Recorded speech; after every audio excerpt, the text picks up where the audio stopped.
to get grimy.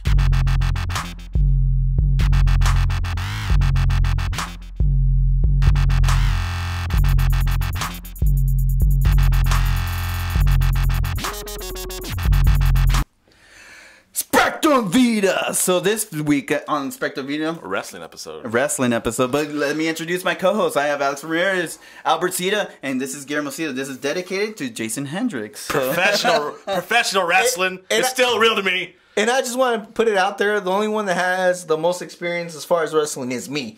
So when it comes to when we're talking about what's going on in the ring, I do want you guys to refer to me as the expert as far as what's going in the ring, because I do have the most experience. I'm not saying I'm good. I'm not saying I deserve to be in the ring. What I'm saying is I have the most experience. Albert's taking like 5 courses at the Six courses at the local School of Hard Knocks over here. So let's start off right from the top. What do you guys feel about Seth Rollins and the Kane storyline? Let's be honest. Do you guys love it, hate it? That's really a question I'm really going to answer? My opinion, just because Kane's been around for a long time, I don't see why he's involved in the story, other than just a favor for hey man, you've been here for so long, we're gonna put you up on the top, because I think as a character he's limited. The corporate Kane is limited. I think the Kane Big Red Machine is limited as a character. I don't like it. The only thing that really frustrates me about this is the fact that Vince is in the dirt sheets are saying that Vince is having a storm out there, mad because the ratings are so low. And it makes you mad because right away when the ratings are low, you want to blame the champion. Yeah. But at this very point, I don't think you should blame the champion. You should blame the people you're booking the champion with. Yeah. And that's Kane. And no disrespect to Kane, who had a fabulous career. We were Kane. He's still active. I mean, he's still active. Yeah. I was a huge Kane fan. You know, I did the mask and everything like that. But I think it's unfair that they booked him against Seth Rollins as far as doing the storyline. Storyline is pretty. I mean, I would have been pumped in the Attitude Era. Yeah. Now it's kind of like, come on, man. Like, honestly, Kane shouldn't be in that role anymore. I mean, in all fairness, though, Guillermo, Sting got hurt. I mean, I like what they're doing with Sting. I like that whole Sting Seth Rollins. So I liked it. But obviously Sting got hurt, so they got on the fly here. But the other thing with Seth Rollins, it feels like he's getting bounced around too much. I mean, you got John Cena, the U.S. title, and then you got Kane, you got Sting. It's like I just don't see from week to week. It's like, how am I supposed to fall in love with Seth Rollins more? That's a great point, because you think of the great champions. You got Hogan had Andre the Giant, Roddy Piper, his great feud. Exactly. Stone Cold had The Rock. Who's Seth Rollins big you think rival? Who's his big rival? At this point, I would say John Cena, but that's my point. I mean, Brock Lesnar was there, which they should have freaking continued. Yeah. Because that's when the Undertaker came in. But I mean, after that, what the heck were they thinking about? Because it was John Cena, it was Sting, and it was Kane all in once. I mean, don't think Kane came out of nowhere. Yeah. That was building up months ago. Yeah. So I just feels like they're just tossing him all over the place, and it's unfair that this guy's working so hard. I want to see him in a good long rivalry with one guy, over almost a 6 to 9 month period. Yeah, you know what I mean? That's what I wish too, and it frustrates me that you have such a immense talent, someone that can work with anybody and have a good match out there. And you finally have the talent. Technically, if you really look at the roster, it's probably one of the most talented rosters they've had in a long time. That's what athlete-wise. Athletically wise. And even I even go to Bo Dallas. There's a lot of haters out there for Bo Dallas. But there's so much potential there. There's so much. I mean, that's a diamond in the rough that they can really put there. You want to talk about diamond in the rough? That's Bray Wyatt. Let's be honest. No.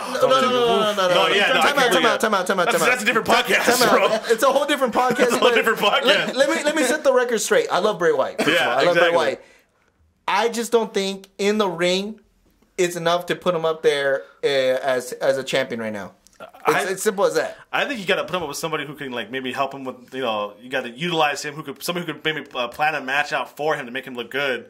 And obviously John Cena couldn't do it. I think Chris Jericho tried a little bit, right? But Chris Jericho's part time. So maybe if I had more time with the guy, maybe 6 years ago I probably would have. But he can't be.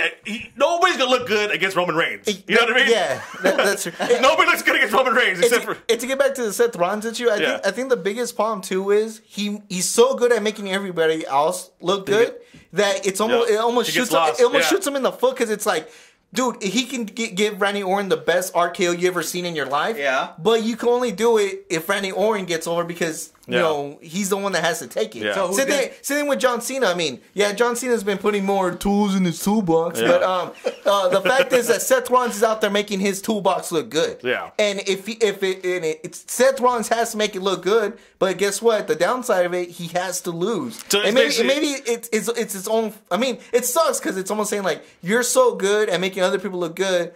We gotta make you lose. It's a question of like adding more tools or sharpening the tools you have, right? Maybe that's what Seth Rollins is good at, is making other people look good. Did you ever consider that? He has so much talent that you can't just use him as that. It's like a frustrating thing. Maybe he doesn't sell over as a dominant person. That's why he has to be dominated. It's there. But where every match I've seen him, he gets dominated. Now you're bringing that's because of the way they book it, though. That's not his fault. I mean, come on now. I don't know. When he was part of the Authority, I didn't feel like he was the dominator either in there. It was Roman Reigns that was getting all the spotlight. Well, because the whole Authority, like, oh, we don't know if we want you to be the face of the thing, Seth, and can you really be the face? They kept adding, are you really capable of being the face of the, you know what I mean? Like, and then, like, all of a sudden, like, hey, can he be the face of the organization? No, I think the difference was that Roman Reigns, they couldn't put him over because they couldn't afford him to give him a loss. With Seth Rollins, they could afford to give Seth Rollins, and they still can afford giving him losses because he's going to make everybody else look good. I just don't want to see it end up being Seth Rollins versus Triple H at WrestleMania. I do not want to see that. I don't want to see Triple H versus Seth Rollins ever. I'm gonna blow your mind and make Guillermo mad right now. You know what I really hope? What? Is Adrian Neville versus Seth Rollins at WrestleMania. Wow. That's what I hope for. Cause you know what? It's about the wrestling, Guillermo. Indie fans' wet dream right there. If PWG would have booked that, dude, they would have the whole parking lot sold out. You know it. I mean, I'll be across the street watching that match, even if it's inside a building, because that match will blow my mind. They probably did book that like 5 years ago. That's what sucks. They probably did. I mean, I like Neville, but come on. No, you don't understand. That match will blow your mind. We had that before. What was his? I already forgot his name. They give us a little taste of that match, and what a beautiful ending. Come on, Alex, tell me that's not one of the that's when you talk about wrestling psychology, it's something that I will never comprehend. I'll tell you that right now. I never comprehend it. But when I saw that finish, I was like, dude, that's like Bret Hart status as far as wrestling psychology. Come on, that was such a beautiful finish. Oh my goodness, Alex, you gotta back me up on that finish. I think, isn't there kind of like in wrestling? Evan Bourne, we already had Evan Bourne. Come on, guys. There's matches to put a guy over. There's matches to squash a guy. Yeah. Who put a guy, and there's matches where both guys come out the winner. Right? And that was one of those matches. Yeah. No, I don't want to see high flying. He overshot his finish. All sports that he was too close to the ring. I would never have thought that in light years. I mean, like, I pride myself in being very creative and being a good storyteller. That went, dude, right over my head. I was like, dude, that's brilliant. I wish I would have even thought something like that. Get out of here. If you really want to talk about, like, what do I want to see at WrestleMania, I want to see Cesaro versus Seth Rollins. Yeah, you want the gym right there. They don't have. But I mean, I think the whole thing in that show is like, Seth Rollins has not been utilized to his best. He's busting his butt. Yeah. He's having great matches. He looks great. I mean, the guy, his microphone work is getting better. I'm not in total love with this. That's his weak point. I'm not in love with his promos. I'm like, okay, it's kind of cliche. It seems very acted. Yeah. So I mean, it's very scripted. Yeah. So he doesn't have very how do I say, natural range. Yeah. Either he's getting his lines fed too much, or he's like, just to show you how emotional we're literally yelling right now. I'm not gonna lie to you. We're literally yelling right now.